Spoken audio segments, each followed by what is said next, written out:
ब्रह्मा विष्णु महेश निकुंज में गए। निकुंज I think आप जानते होंगे, जो एकदम प्राइवेट भगवान श्री राधा श्याम सुंदर का स्थान है। तो दोनों गए।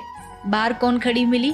ललिता विशाखा पहरेदारी पर लठिया लेके यही रहती है। तो आए डायरेक्टली। ब्रह्मा जी ने बोला, ललिता ने पूछा तीनों से, क्यों आए हो यहाँ पे? बड़े टेढ़ी नजर करके, क्यों आए हो यहाँ पे? ब्रह्मा बोले कि हमें भगवान धरती पे पाप बढ़ रहा है, तो हमें भगवान की आवश्यकता है, भगवान को अवतार लेने के लिए बुलाने आए। तो ललिता ने कहा कि अवतार पाप बढ़ रहे हैं तो पापों के लिए तुम तीनों हो ना, जाओ जाके संहार करो, हमारे श्याम सुंदर क्या करेंगे? वो पाप मिटाने के लिए थोड़ी है, क्योंकि ये माधुर्य भाव है।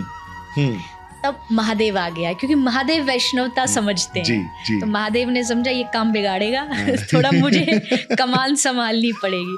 तो महादेव आए और महादेव ने आके ललिता को कहा, नहीं नहीं, हम पाप मिटाने नहीं, पर जो लीला या निकुंज में चल रही है, हम चाहते हैं वो लीला पृथ्वी पर भी हो, इसलिए हम उनके अवतार की प्रार्थना करने आए, आप जाके जरा निवेदन करो। तो ललिता विशाखा गई, दोनों बैठे थे युगल। उनसे पूछा कि आपसे मिलने आए, तो उनको बुलाया गया। वो आए तो ठाकुर जी से प्रार्थना करी, आप अवतार लो।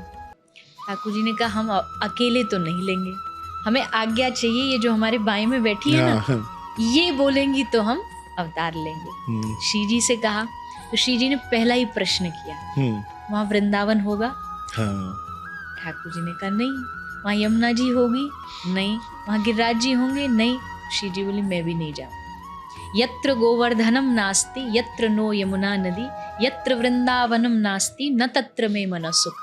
मेरे मन को वहाँ सुख नहीं है जहाँ मेरा ब्रज नहीं, जहाँ मेरा वृंदावन नहीं, तो मैं तो नहीं जाने वाली। ठाकुर जी बोले, आप नहीं जाएंगे तो हम नहीं जाएंगे, हम नहीं जाएंगे तो उद्धार नहीं होगा। तो अब क्या करना पड़ेगा? पूरा ब्रज लेके चलना पड़ेगा।